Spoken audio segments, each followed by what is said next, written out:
You already know what it's about to give. Y'all already know. Hello all, welcome back to my YouTube channel. Thank you all for tuning in. My name is Bert Alexander. Now, before we get into anything, y'all go ahead, subscribe to your boy. Today's video, we are going to be talking about the 2021 Grammy Awards. Yes, what an exciting night. This is like the Super Bowl for me. I went and bought me a nice meal. I bought me some snacks. This is like my Super Bowl. This is like what I like cheer on because, of course, like the artists that I be rooting for, yada yada yada.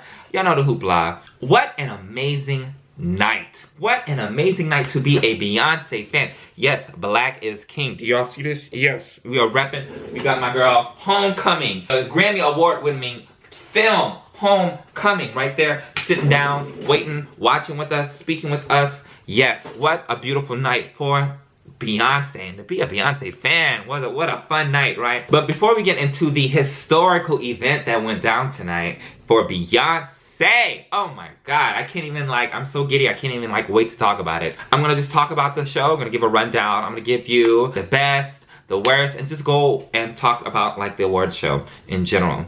So, first things first, this is the first time in Grammy history, well, excuse me, I don't know if it's the first time in Grammy history, but first time since I've seen the Grammys, and I've been watching the Grammys for a long time, that the show was not filmed in front of a live audience in an arena because of COVID, obviously. You know, all of these award shows that have been happening since COVID started last year have been dealing with this very interestingly, and I think that I enjoyed the Grammys interpretation of it the most. It was a little odd, seeing everything, especially because the Grammys is such a big night, and you have these really big celebrities that are there, and they're just girls sitting out it would look like they were at a brunch, and I was like, what is this, right? And so the show started with Trevor Noah, the host, walking into a room of 4 different performers, and then introducing Harry Styles, which actually led the night as far as performances goes. And then Harry Styles stopped his set and went on into the different performers in the room. I thought that was a really cool concept of a revolving room of performers, and it was super intimate, and it was really interesting. And as the other people were performing, the people that were waiting to perform, they were intimately watching the people that were performing. I thought that was so interesting. I was like, this is so weird. I mean, of course it's what they do normally in the audience, but it was just girl, I'm not gonna just sit down with my mic in my hand, I just finished performing. You know, it was just it was really cool. Some big shocks of the night. First of all, the show opened with a really big shock, and that is Megan Thee Stallion winning Best New Artist. Oh my god, I was so happy for her. I think she's the second female rap artist to ever win it behind Lauryn Hill. It's just really such a coveted award. And you don't need me to tell you how important Best New Artist is. I mean, of course it's one of the big 4. And I think that's just a really awesome award for her to have. She had such a prolific year as far as her career, her personal life. So it's just really great to see her being celebrated like that. So shout out to the Grammys. I thought that was a really beautiful moment. She clearly was shocked. I mean, I didn't expect her to win, because not necessarily because she didn't deserve it, but just because that's just how the Grammys are. And, you know, the Grammys just don't typically cater to hip-hop audiences. And so I was really gagged that they gave it to somebody a black woman Meg Thee Stallion. I was like, okay, yes girl, we're finally doing something a little different here. Another shocker for me, best pop vocal performance. All of the pop fields are always super competitive, so it was really surprising to see, because it was literally a category of songs featuring Doja, Lady Gaga, Ariana, Dua Lipa, I think Taylor Swift was in there as well, and then Harry Styles. And was very surprising because those women had such impactful songs in 2020. I really didn't expect Harry Styles to go and take the win. I mean, you know, Watermelon Sugar was a big hit in its own right. I really expected I know everyone was saying either Doja Cat or Dua Lipa would win that one. So it was really surprising to see that Harry Styles picked that up. I can't say that I'm mad at it, not mad at it, I don't know. And then speaking of the pop fields, very happy that Dua Lipa won for Best Pop Vocal Album with Future Nostalgia. Y'all already know how much I love Future Nostalgia. Love that album down. So I thought that was a well-deserved win. So shout out to Dua Lipa, and shout out to her for making that amazing record, Future Nostalgia. And then another shocker, the biggest shocker of the night. It's so funny too, because what were they announcing? I think it was Song of the Year that they announced. They went down all the nominees, and of course Beyonce was nominated for Black Parade. And then it was time to announce the winner. And they had this dramatic ass camera pan and you see Beyonce and Jay-Z in the audience, and I was just gagged because I was like, wait, what? Because we had already got confirmation that Beyonce wasn't going to perform at the show. And so usually she's like the type of like artist where like if she's not performing, she's not going to show up. She, you know, she's not the type to like hang out in the audience. She hasn't done that literally in years. So girl, we were really like surprised because, you know, the fans just thought that she just wasn't just going to show up. It was going to be one of those years that she phoned in. But girl, my girl showed up. Unfortunately, she did lose Song of the Year to Her, I believe, for I Can't Breathe, or I think that's the name of the song. Girl, I still think Black Parade, you know, listen, that's another thing too. We talked about this in the 2020 year recap video when we talked about like how Beyonce becoming the most nominated artist for the Grammys this year was like a surprise and a shocker. Like, you know, it just was like, I was gagged. I still am gagged about it, honestly. A lot of people would be like, oh, but Black Parade didn't deserve it. But Black Parade is a really great song in its own right. And we're gonna talk about all of that. Don't you worry, don't you worry. So was very shocked and surprised to see that Beyonce was actually there. Favorite performance, I loved the Bruno Mars and Anderson .Paak's performance.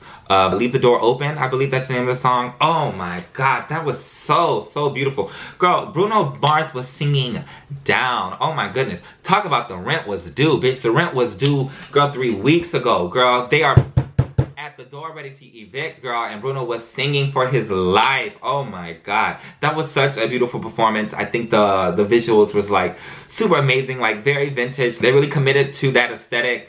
And of course, like it matched the sound. Just chef's kiss. Not that I necessarily wasn't really excited for the record, but I really wasn't like checking for it, if that makes sense. But after that performance, I'm like very like, you know, I'm here, I'm waiting now, I'm waiting. Cannot wait to hear that record. Another favorite performance of mine was Megan Thee Stallion. I thought she absolutely killed it. The music director, y'all already know how much I love like Doja Cat's Billboard performance, and I like really praise it for the musical direction.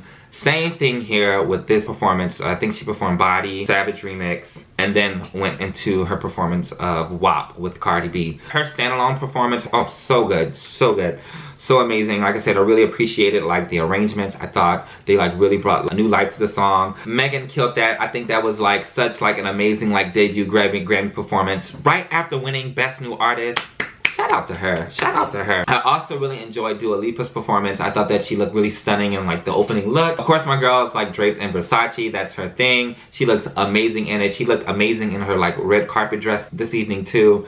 Just chef's kiss, chef's kiss. You know, she's getting a little better. I know the girls like to get on Dua Lipa, you know, for being a little stiff. You know, my girl's making strides. So watch her, watch her, watch her. I really too, and I thought that format of this Grammys really shined during the in memoriam part, where they commemorated all of the, you know, musicians and the people in the industry who passed, and the way that the award show was set up this year, where, you know, it's like the revolving room of performances. It worked really well for that segment. Very like sad to see all of the people and the great like voices and the people in music that we lost. I didn't even realize a lot of those people had passed. I thought that, you know, Lionel Richie gave like a really touching tribute to his friend Kenny Rogers. Anderson .Paak and Bruno Mars did a tribute to Little Richard. They had some other performances that are slipping my mind. But so beautiful, so beautiful. I thought that was like a really great moment. That's like literally the best like in memoriam moment like they've ever had. They can keep that format for the years to come. I think that'll be beautiful. So now, girl, let's just go ahead and just talk about the all-time defining moment of the night. First of all, again, we went into the award show with 9 nominations, the most nominated artist for the night. On her off year, mind you, this is a year, and that's a lot of things I feel like some people like get confused about, because Beyonce like released Black is King this year, but all of that music is like, was nominated in the year, like last year, for the 2020 Grammy Awards. That's when The Gift, you know, Brown Skin Girl, like the actual songs, that's when all those were like nominated. And unfortunately, I lost all of those Grammys. And I thought it was very strange that The Gift was actually nominated for a pop vocal album, when that clearly is not like a pop album. Fine, if you don't want to put it in an R&B category, at least, girl, like make it world music, since, you know, it is like a bunch of like world artists, but whatever. Grammy politics. So most of the nominations for Beyonce this night came from Black Parade, which was released on Juneteenth, and then the Savage Remix. And then we also had Black is King, and then Brown Skin Girl got nominated for Best Music Video. So going into the award show, again, we were just like gagged. It was like, whoa, this is her off year. Like, You know, I honestly thought like she was gonna get nominated for like 2 or 3, 4, you know. Girl woke up to 9 nominations, like, okay, whatever. But again, you know what I'm saying? Going into the actual award show and like expecting her to win is like something completely different, because the Academy is so fucking funny when it comes to Beyonce. They always have been, always are. They love to give my girls the R&B awards, never give my girl any of the big stuff. So I like went in like expecting like honestly nothing. I was like, they might like snub my girl. And that's fine, because again, this was an off year. So all of these awards were like, this is like bonus stuff, bonus work, right? So color me surprised. So when she not only was the most nominated artist for the night, left the award show with the most wins for the night. What? What? I've been activated the whole night watching this. First of all, so I'll just go ahead and talk about the things that she won. She won for Best Music Video for Brown Skin Girl. She won for Best R&B Performance for Black Parade. She won Best Rap Performance and Best Rap Song for Savage Remix featuring Megan Thee Stallion. Those were her 4 awards. Unfortunately, Black Parade lost the, you know, the 2 song and Record of the Year, and then she was also nominated for Megan Thee Stallion for Record of the Year with Savage, which I thought should have won that award, and so did Billie Eilish. We'll get to that later. It's honestly the biggest slap in the face was Black is King losing Best Music Film. Again, you know, we're celebrating tonight, so I don't want to like go too ham on it, but I thought that was some bullshit. Like, I mean, I don't know if y'all have seen Black is King, like the excellence that was that movie and that film. Literally, like, it gave life to these songs all over again for a whole nother year. Not even speaking about like how amazing the actual film is, but just really like, again, like made the music like lively again. And it lost to, I don't even know who it lost to. Some like lady that I'm not familiar with. And you know what, she may be a legend and it may be disrespectful, but I don't care, girl. She was not seeing Black is King. Like, that was like a cinematic moment. Music docs always like usually get that award. Also, this was like a film that was only on Disney Plus, so it wasn't as wide release, so maybe a lot of the voters didn't see it. I'm trying to make excuses for it because there really is no excuse, because again, the film was amazing, excellent, whatever. I mean, you can't win them all, but I will say that was like, I felt that was very disrespectful. And I was like, what? Again, those were like, the music video and music film were like, okay, girl, we're at least going home with 2, right? Girl, we can't even get the things that we are supposed to get, right? But that's okay, because God had other plans, okay? Let's go ahead and get into the pre-telecast. We won, I believe it was Best Rap Song or Best Rap Performance. Megan won both of them, but one of them she won in the pre-telecast, and that's when I was like, getting the hint. I was like, whoa, especially because I think that was like the first time that a female artist has like won in that category. That was like a precursor to like Megan Thee Stallion winning Best New Artist, because she swept the rap categories that she was in, which I thought was like amazing. And then of course on the actual show, she won and Beyonce was in the audience, and they had like a really amazing moment together on that stage. First of all, I just want to say how unprecedented that was, right? Well, first of all, congratulations to Megan Thee Stallion. Of course, that is her award, and Beyonce was definitely an auxiliary, and which is there, you know, watching and supporting Megan Thee Stallion, because that's what legends do, you know. So shout out to Megan Thee Stallion. But I just say, as a Beyonce fan, I thought that was so beautiful to watch. Like, I have been following this woman's career like for years, girl, years, literally, like since I was a child. Like, you know, I was watching the Grammys like a little kid, like, you know, waiting for Beyonce to perform, waiting, you know, watching her win awards. So again, I've been following this woman's career for so long. I thought it was so beautiful and just so unprecedented to have, like, you know, her standing there with someone that she inspired. Megan Thee Stallion was giving Beyonce her flowers, talking about whenever she wanted to be young, she saw Beyonce at the Grammys and how she wanted to be a rap Beyonce. And girl, I'm trying not to cry. It's crazy, right? I know I'm crazy. But I think that's just such a beautiful storyline. 20 years ago, literally 20 years ago, 2001 Grammys.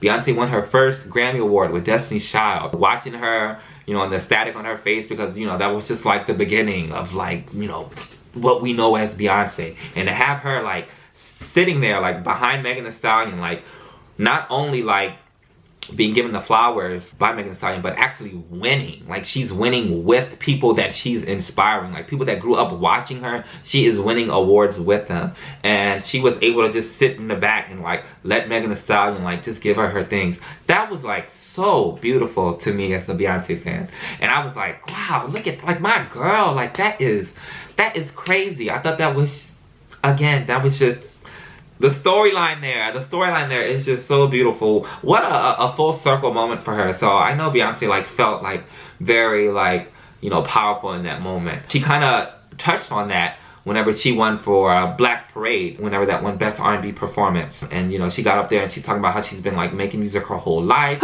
Just wow. Just wow. Wow. So with tonight's 4 wins, she broke the record for most all-time wins by a female with 28 Grammys to her name. So shout out to Beyonce. This has been a long time coming. I thought that was, like, amazing that she was able to break that record 20 years after she won her first award. But listen, this has been a long time coming, girl. As a Beyonce fan, again, I've been watching Beyonce at the Grammys for years.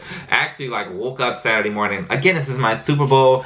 I get excited about these things. And of course, y'all know me, I love data and analyzing stuff. So I actually like compiled like a whole thread on Twitter of literally like every year that Beyonce's been at the Grammys. And again, her first acceptance speech was in 2001 with Destiny's Child. They won for Say My Name, I think for Best R&B Vocal Performance Duo Group. And, you know, she won that with Destiny's Child. And here she is 20 years later, you know, breaking the record. Also, with that, she is the most awarded vocalist in Grammy history. The other 2 people that are in front of her are producers. What a cultural phenomenon Beyonce is. Again, like I said, as a fan and as someone who has been following her career for years, this is like really amazing to see. Again, very like excited for her. You know, girl, I love Beyonce. Beyonce makes a great music. I think she's an amazing artist. So to see her be celebrated like this and still be considered in her prime, she's able to achieve this type of excellence. 4 awards on her off night. You know, who's to say that what's to come in the future? And of course, like in the grand scheme of things, like these award shows don't mean anything because Beyonce's, as an artistry, she's bigger than the Grammys, right? Like the impact that she has on people goes way beyond what a fucking golden, you know, statue can define. But again, it's just really nice to just see, you know, her celebrated, and rightfully so. So yeah, shout out. It was, oh, listen, I was activated the whole night. I was up in here yelling at the TV screen like y'all be yelling at the football games. Oh, touchdown, touchdown. Every time she won an award, I know that's right, 20 years in the game, girl. She got presented an award by Jimmy Jam and Babyface. What a fun night. And then on 2020 of it, like, girl, lost for words. Anyway, congrats to Beyonce, man. You are an artist. Continue to keep on doing your thing. I am so proud as a fan. I am so proud. I said, it just motivates me and motivate me, you know, me and my artistry and what I want to do in the industry. So just shout out to her. Thank you, Beyonce, for being a constant example of what excellence is and what you can really achieve. And, you know, girl, not to say that I'll be, you know, achieving what Beyonce has achieved. Girl, maybe, who knows? But again, like, just having like a really great example of someone who is really dedicated to their craft and just being like rewarded for it. Girl, I'm getting emotional. I'm saying like, this is, yeah. So shout out to you, Beyonce. Shout out to you. Some things that I was a little disappointed by. I don't want to go too much into that because, you know, it's not that type of party. But I did say that I thought it was a little odd that Taylor Swift won for Album of the Year. Not necessarily because you know, she kind, you know, I don't want to like ruffle too many feathers here. But girl, I can stand in this opinion. I don't think she deserved that award. I don't think that Folklore was the Album of the Year. And it's kind of annoying to me too because they had so many like less boring options available for the committee to actually reward. They went with another safe choice. Y'all already know that I really wanted my girl Dua Lipa to win. At least Future Nostalgia was fun. Future Nostalgia, you know, was a concept album, was fun. The productions were great. The songwriting was spectacular as far as like, you know, really great, well-produced pop songs. And they went ahead and, girl, awarded the folk album by Taylor Swift. I mean, hey, if they wanted to give it to like you know, a musician, at least give it to Jacob Collier. Again, I don't want to get into it, but I will say that also it's a little annoying too that we have to like share the narrative. Like Beyonce again broke, you know, the record for tonight. We have to share the narrative with Taylor Swift again. Last time she broke a record at the Grammy, we have to share the narrative with her as well. And I'm just like, ain't that Ain't y'all tired? Ain't y'all annoyed? Like they are like, we can't have one night. We can't have one night. And then on top of that, giving Record of the Year to Billie Eilish. And then she pulled that like thing that Adele did with the Beyonce, where it's like, oh, I don't really believe that, you know, this award should be given to me. It should be given to Megan Thee Stallion. And you know what? Thank you for admitting that. But at the same time, girl, go over and hand the award to her then. You know what I'm saying? Like, girl, take the award. Go drop it off her table and give her the mic and be like, here, girl, give your speech. All of that, like, oh my God, I don't believe I deserve this. And then still going to go with the award and go take pictures with it. All right, girl. All right. But other than that, you know, what a fun award show. You know, this is one of the more enjoyable Grammy Awards that I have watched. It was really like interesting to see how the producers were able to deal with the challenges that COVID and being COVID compliant gave, you know? And I think they did a really spectacular job. Again, this is like the most creative way that I've seen an award show handle, you know, COVID. It was really enjoyable. I would kind of like to see some of these things like implemented maybe in the future. I don't know, I really enjoyed the format. A friend mentioned this, that it kind of like put the highlight on the music and less of like the fanfare. And that was like really nice, you know? Because it is about the music, right? Another really cool part about it is, you know, some of the venues that were affected most by COVID, the people that worked there and the owners got to actually present the awards. I thought that was like super dope. You know, again, making it about the music, less about the fanfare. I just love intimate things too. I don't, you know, especially when it comes to music, like being intimate and really sitting with the music is like the most important part to me. I think that the way that the producers did that, again, they did an amazing job. So shout out to Beyonce. What a woman, what a talent, what a career, what a career, what a career. And Blue Ivy Carter winning her first Grammy, girl. We got a whole nother legion to start, girl. Oh my God, Beyonce, watch your back, girl. She got 27 more and she's gonna get them. She's gonna get them. Jay-Z won tonight too, so all the Carters won. Beyonce won the most amount tonight. Megan was second with 3. What a year, what a year. Shout out to the Grammys. Anyway, y'all, thank you for watching. What were some of y'all favorite parts? Like, what were y'all favorite performances? Am I wrong about the whole album of the year thing? Again, I don't think she deserved it, but let me know if I'm wrong. You know, we can have this discussion in the comments. Also, I just launched a new Instagram called Birds by You. And I'm gonna explain Birds by You in a whole nother video. This video is gonna be already too long, but just know that I'm working on something and I'm really excited about it, so I cannot wait to share with you what I'm gonna be doing with that. But yes, go ahead and give it a follow. It's gonna be essentially me posting about the things that I talk about on my YouTube channel, whether it be music, you know, the things that I love, girl, and more pictures of me, because why not, right? Versus like my main page, which would be focused more on like the people that I represent, the photography that I take, and, you know, things that I'm doing professionally. So this is like, you know, this is like for us, you know, this Instagram. So y'all go ahead and give it a follow. It's at Birds by You. I'm gonna put all the links in the bio. As always, please subscribe, like, comment, boom. Thank you for watching. Take care.